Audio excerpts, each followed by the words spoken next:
국회가 진통 끝에 최저임금 산입 범위를 넓히기로 했죠. 경영계는 급격한 최저임금 인상으로 인한 부담이 다소 줄 것으로 안도하고 있습니다.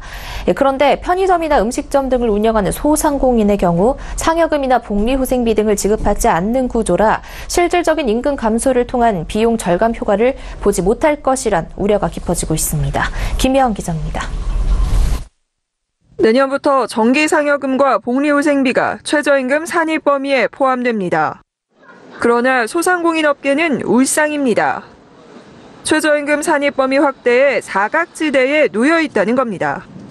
또 이번에 최저임금 산입 범위에 상여금과 복지수당 같은 경우는 소상공인들하고 별반 영향이 없는, 그다음에 해당 사항이 없는 것 같고요.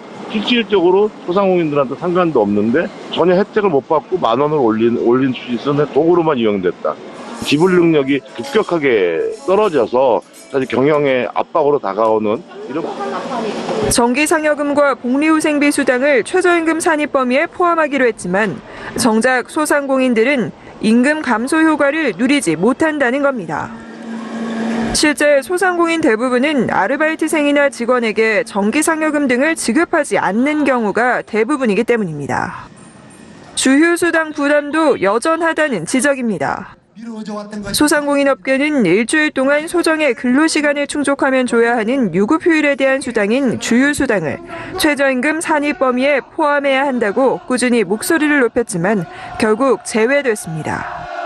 소상공인 업계는 업종 지역별 최저임금 차등 인상을 요구하고 있습니다. 소상공인 업계의 시름이 깊어지는 사이 내년도 최저임금이 대폭 인상될 것이라는 시각이 우세합니다.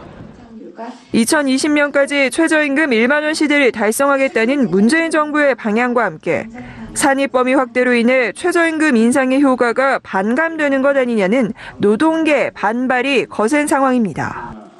어제 최저임금위원회 공익위원들은 내년도 최저임금 심의를 예정대로 진행한다고 밝히며 김동연 경제부총리에 대한 경고를 날렸습니다. 대통령직 속 자문기관인 일자리위원회 이모키 부위원장도 가세했습니다. 최저임금 속도 조절론을 이야기하는 김동연 부총리를 놓고 제대로 된 근거가 없는 무책임한 발언이라고 비판하고 나선 겁니다. 최저임금을 둘러싼 잡음이 이어지고 있는 가운데 소상공인들의 어깨가 무거워지고 있습니다. 서울경제TV 김혜영입니다.